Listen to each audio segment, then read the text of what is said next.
Pastor Joel, em que pontos evangélicos e católicos divergem sobre Maria? Em muitos pontos. Nós temos tanto diversos pontos convergentes, quanto muitos pontos divergentes. A Igreja Católica faz de Maria algumas informações das quais nós, os evangélicos, divergimos diametralmente. Não aceitamos em hipótese alguma. Por exemplo, está escrito na Bíblia que Jesus é o único advogado dos pecadores. A Bíblia não fala de outro advogado, senão Jesus. Mas a Igreja Católica vem espalhando aos quatro ventos, inclusive através de livros, sendo um desses livros o livro intitulado Glórias de Maria, publicado pela editora Santuário, livro oficial da Igreja Católica, que afirma categoricamente que Maria é a única advogada dos pecadores. Aí está uma primeira diferença. Para nós, Maria não é nossa advogada em espécie alguma. O cristão tem um só advogado e este é Jesus. E a Bíblia diz isso. Mas a Igreja Católica afirma que Maria é nossa única advogada. Outro ponto divergente é que, segundo a Bíblia, Jesus é o único mediador. Mas no livro intitulado Glórias de Maria, que acabei de citar, se afirma também que Maria é a verdadeira medianeira ou mediadora entre Deus e os homens. Não há outro refúgio além de Jesus. Mas Glórias de Maria afirma que Maria é o nosso único refúgio, nossa única esperança, nosso único asilo, a escada do paraíso, a porta do céu, e que ninguém entra no céu sem passar por essa porta, que é Maria. A Igreja Católica ensina que se reze a Maria, pedindo a ela para interceder por nós. E isso faz dela uma deusa. Mas Maria não é deusa. Maria é apenas uma criatura. É uma grande mulher, uma fervorosa serva de Deus. É uma grande mulher, mas quem salva não é grande mulher, nem grande homem, nem grande anjo, e sim o grande Deus. O Deus que se fez homem e na cruz, e na condição de Deus homem, deu a sua vida em resgate da nossa, lá na cruz do Calvário. A Igreja Católica, através de livros oficiais, como é o caso do livro intitulado Glórias de Maria, vem ensinando que as estátuas de Maria podem chorar, sangrar, sorrir, falar, exalar fragrância, entre outras maravilhas. E isto mostra que não só a Maria em si está sendo endeusada, mas que as próprias estátuas dela também vêm sendo endeusadas. O próprio Papa João Paulo II acreditava que as estátuas de Maria vêm chorando pelo mundo afora. É claro que alguns líderes da Igreja Católica tentam passar para o povo que isso é uma crendice popular e não uma doutrina religiosa. Mas o fato disso estar sendo publicado em livros oficiais da Igreja Católica, livros escritos por padres, com palavras de abono até do Papa João Paulo II e outros, vem provar que essa posição é sim oficial. Eu tenho, por exemplo, em meu poder, obras oficiais com o brasão do Vaticano, onde se afirma que a estátua de Nossa Senhora de Fátima já chorou 14 vezes. Logo, isso não é uma crendice popular. é mais do que isso. É isso também, mas não é só isso. É uma doutrina oficial da Igreja Católica. Existem outros pontos relevantes. Por exemplo, a Bíblia nos manda cultuar somente a Deus. Até mesmo Bíblias católicas dizem: ao Senhor teu Deus adorarás e só a Ele darás culto. Algumas Bíblias usam a expressão servir e só a Ele servirás. Mas dá na mesma, porque este servir aí diz respeito à prestação de serviço sagrado ao Senhor. Portanto, servir a Deus e cultuar a Deus são termos equivalentes. E sendo assim, podemos mostrar então que a própria Bíblia Católica manda cultuar só a Deus. Mas no Catecismo da Igreja Católica está escrito que Maria merece culto. Aliás, uma das doutrinas da Igreja Católica é que há 3 tipos de cultos. Um chama-se dulia. E esse culto, segundo os católicos, é o culto tributado aos santos e aos anjos. O outro culto, segundo a Igreja Católica, intitula-se hiperdulia, que é uma espécie de superveneração ou superculto. E segundo a Igreja Católica, esse é o culto que se deve tributar a Maria. E o terceiro culto é o latria, que é o culto supremo, segundo eles, devido somente a Deus. Mas a palavra dulia realmente é uma palavra bíblica, porém, ela diz respeito ao serviço sagrado do cristão a Deus. Portanto, a Bíblia manda prestar dulia a Deus. Mas a Igreja Católica deixa claro que dulia é para os santos. Aí está o primeiro erro. O que a Bíblia manda tributar a Deus, ela manda tributar aos santos. E como se não bastasse, ela acha que para Maria, isso que a Bíblia manda tributar a Deus, que ela manda tributar aos santos, ela acha que para Maria isso ainda é pouco. Por isso ela dá a Maria o hiperdulia, o superculto ou superveneração.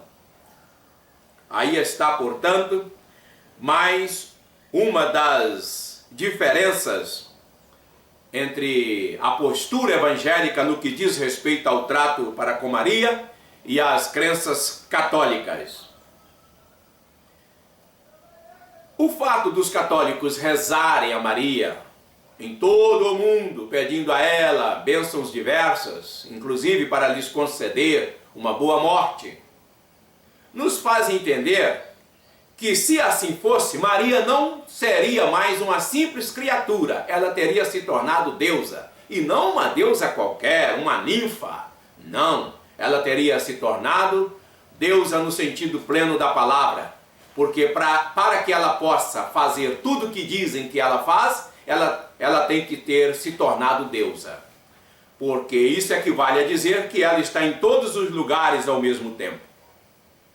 Hoje mesmo, quando estava saindo de minha casa, ouvi quando uma católica desejou a uma pessoa que estava saindo da residência, não sei se a seu filho ou a seu marido, mas alguém seu, que Nossa Senhora o acompanhasse. Então pensei, aí está mais uma demonstração de que para os católicos Maria é uma deusa. Essa senhora crê que esse católico que está indo agora certamente para o seu trabalho vai ser acompanhado por Maria. Maria vai com ele. Só que ela deve achando que Maria está com ela também. E Maria deve estar com cada católico devoto a ela em todo o mundo. E quem pode estar com todas as pessoas, em todo o mundo, em todos os lugares, ao mesmo tempo, a não ser somente Deus? Então, eles estão endeusando Maria. Logo, eu diria que a principal diferença entre católicos e evangélicos no que diz respeito ao trato para com Maria, sintetizando, é que para os católicos Maria é uma deusa. Para os evangélicos é uma grande mulher, cheia de fé, cheia de amor, alguém que legou brilhantes exemplos, mas que não passa disso. Porque se ela é a verdadeira medianeira, algo que a Bíblia diz que só Jesus é, se ela é a única advogada, algo que a Bíblia diz que só Jesus é, se ela é a porta dos céus, algo que a Bíblia afirma que só Jesus é,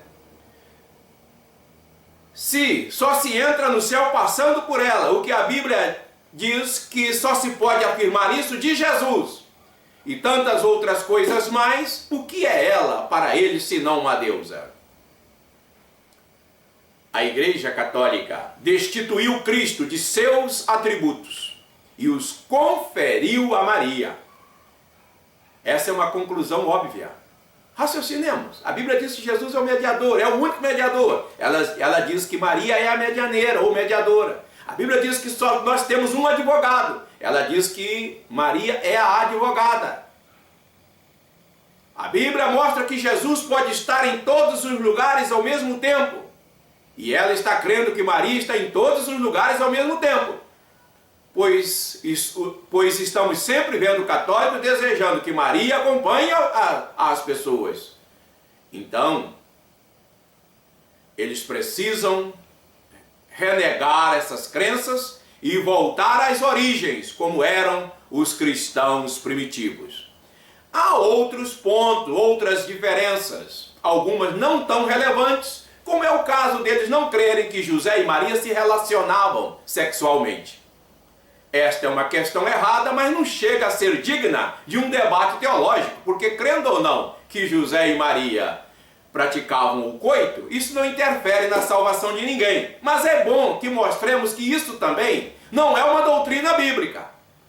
Eu sugiro que se o leitor abrir a Bíblia e ler com seus próprios olhos, raciocinando com sua própria cabeça, irá chegar à conclusão: José e Maria eram marido e mulher e tinham um relacionamento normal e que deste relacionamento nasceram até diversos filhos. Pelo menos 4 filhos e 2 filhas, pelo menos isso, que não sabemos o número de filhas que teriam advindo desse relacionamento, mas que pelo menos 2 filhas e mais 4 filhos homens teriam nascido desse casamento.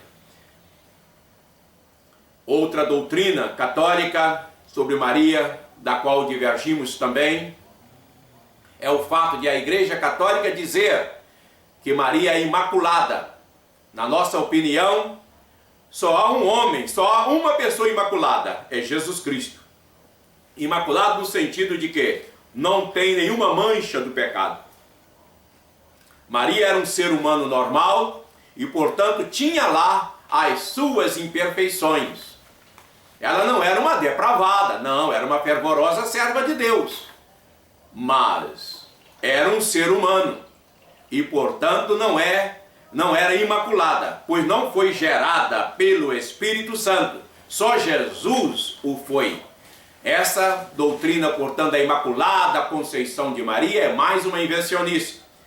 A Igreja Católica chega até a afirmar, por exemplo, na obra intitulada Enciclopédia Católica, que Maria, por ter sido imaculada, por não ser como nós, por ser diferente de nós, que somos manchados pelo pecado, ela não tinha por que morrer, mas que ela experimentou o sofrimento e a morte para a nossa salvação.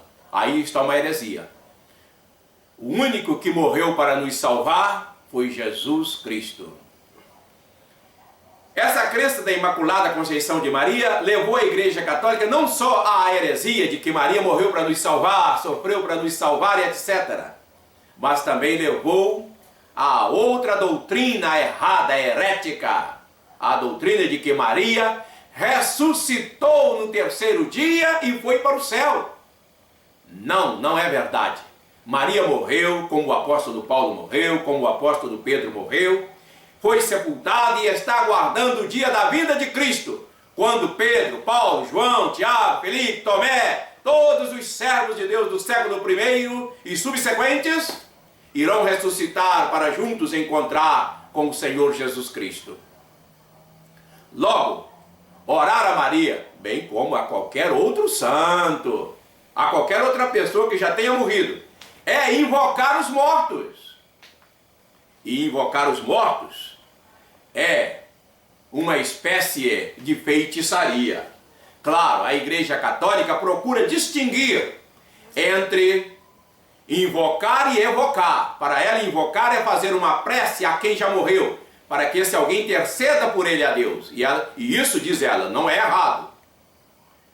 Mas evocar significa chamar o indivíduo que morreu para que a alma dele saia de onde estiverem e se faça presente. E isso ela diz que é errado. Mas a Bíblia condena os dois expedientes, os dois fatos. Ela não proíbe apenas a evocação dos mortos. Ela proíbe também a invocação dos mortos. E uma prova disso é, nenhum católico é capaz de abrir a Bíblia e mostrar onde está escrito que um servo de Deus pediu a quem havia morrido para que este intercedesse por ele a Deus. E Maria morreu, portanto nós não podemos pedir a Maria também. Aquele princípio que eu disse há pouco, que os católicos oram os santos, mas isso está errado. Nós não podemos invocar os mortos, vale também para Maria, porque ela também morreu. Outra questão é que, segundo a teologia católica, Maria é mãe de Deus. Mãe de Deus? Deus não tem mãe. Mas como não? Se Jesus é Deus e ela é mãe de Jesus, não seria ela mãe de Deus? Não. Esse raciocínio é errado. É como se fosse assim, todo mundo sabe que Jesus dormia. Basta ler a Bíblia. E Jesus é Deus. Para ver isso, também basta ler a Bíblia. Mas agora eu pergunto, dessas duas premissas, Jesus é Deus, e isso é verdade, está na Bíblia. Jesus dormia, e isso é verdade, está na Bíblia. Pode nos levar a concluir, então, que, sendo assim, então Deus dorme? Claro que não. Nem os católicos concordariam com isso. O Papa Bento XVI dirá que não, é claro, e não, Deus não dorme. Mas se o raciocínio de que, se Jesus é Deus e Maria é mãe de Jesus, então ela é mãe de Deus, fosse válido, esse outro raciocínio também, Jesus é Deus, Jesus dormia, então Deus dorme. A questão é que tanto nós quanto os católicos cremos que Jesus, embora seja Deus, ele se fez homem também. Ele tem duas naturezas, a humana e a divina. E Maria é mãe dessa natureza humana. Ela é mãe do lado humano dele e não da divindade. A divindade de Jesus é sempre eterna, é sem princípio e sem fim. E, portanto, não tem mãe. Há muitas passagens da Bíblia que nos mostram isso com muita clareza. Uma delas é o fato de Melquisedeque, que foi apresentado na Bíblia como um tipo da pessoa de Cristo, para que ele pudesse tipificar bem o Senhor, para que ele pudesse tipificar a eternidade de Jesus. Foram ocultados dados como data de nascimento, a data da morte, o nome do pai e da mãe. Exatamente segundo a Bíblia, para que ele pudesse ser pelo menos uma pálida figura de Jesus, que não tem uma data em que ele passou a existir, pois ele existe desde sempre. Não há uma data que venha marcar o seu fim, porque ele existe para sempre. E ele é sem pai e sem mãe. Claro, no que diz respeito ao lado humano, Jesus não é, pois sabemos que ele teve uma mãe, e embora não tenha tido um pai humano, ele teve uma mãe humana. Mas no que diz respeito à divindade, só Deus é seu pai, e ainda mais, esse relacionamento aí de pai e filho não é segundo o conceito humano do termo. Por exemplo, quando a Bíblia afirma que Jesus é o Filho de Deus, ela não quer dizer com isso que ele tenha sido criado por ele, mas sim que ele é aquele que se identifica com Deus, que ele tem uma identidade de Deus. Logo, Maria é mãe do lado humano de Jesus e não da sua divindade. O livro intitulado Glórias de Maria, que é um livro oficial da Igreja Católica, ele chega a afirmar que o reino de Deus consiste de justiça e misericórdia, e que a justiça Deus reservou para si, e a misericórdia ele cedeu a Maria. Diz ainda o livro que Deus Pai deu a Jesus Cristo, seu Filho, o ofício de julgar e punir, e a Maria, a mãe de Jesus, o ofício de socorrer e aliviar os miseráveis. Agora raciocinemos. Se o ofício de Jesus, se a missão de Jesus, se o trabalho de Jesus é julgar e punir, E se o trabalho, o ofício, a missão de Maria é socorrer e aliviar, pergunto, quem salva segundo essa doutrina? Claro, Maria, pois é isso mesmo. Jesus é o Salvador, mas a Igreja Católica está dizendo, não, ele é o juiz. Ele é juiz e carrasco, a missão dele é de julgar e punir.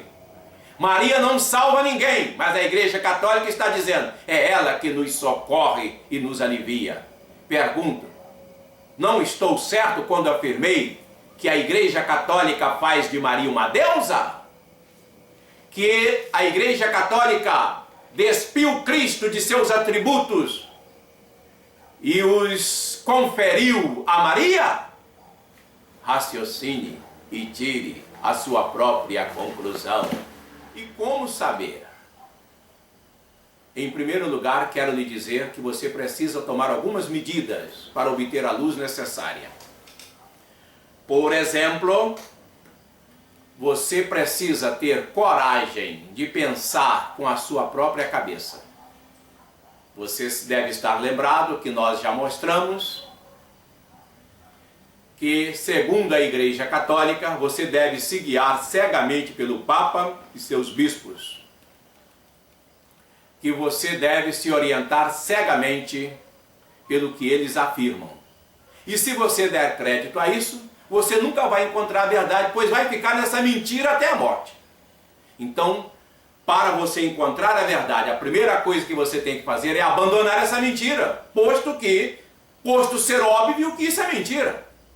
Imagine que petulante seria eu, que déspota seria eu, se eu dissesse que você deve se orientar por mim cegamente. Claro que não é este o desejo de Deus. Portanto, leia a Bíblia com seus próprios olhos, raciocine com sua própria cabeça e procure tirar suas próprias conclusões. Em segundo lugar, ao fazer esse estudo bíblico, faça-o com humildade e com desejo de conhecer a verdade a fim de segui-la, e não por mera curiosidade. Em terceiro lugar, ore ao Senhor pedindo a Ele a iluminação do Espírito Santo. Ore ao Senhor pedindo a Ele para lhe mostrar a verdade. Diga a Ele que você está disposto a abraçar a verdade desde que a conheça. Se há dúvidas, peça a Deus para lhe iluminar. Que Deus te abençoe. Eu fiz muitas afirmações aqui, mas não as documentei, pois foge ao escopo dessa apresentação exibir as provas documentais. Mas quero lhe informar que há um site ao qual você pode acessar, ao qual você pode ter acesso, e no qual você encontrará as provas documentais de tudo quanto afirmei aqui e muito mais. Seu endereço? www.pastorjoel.com.br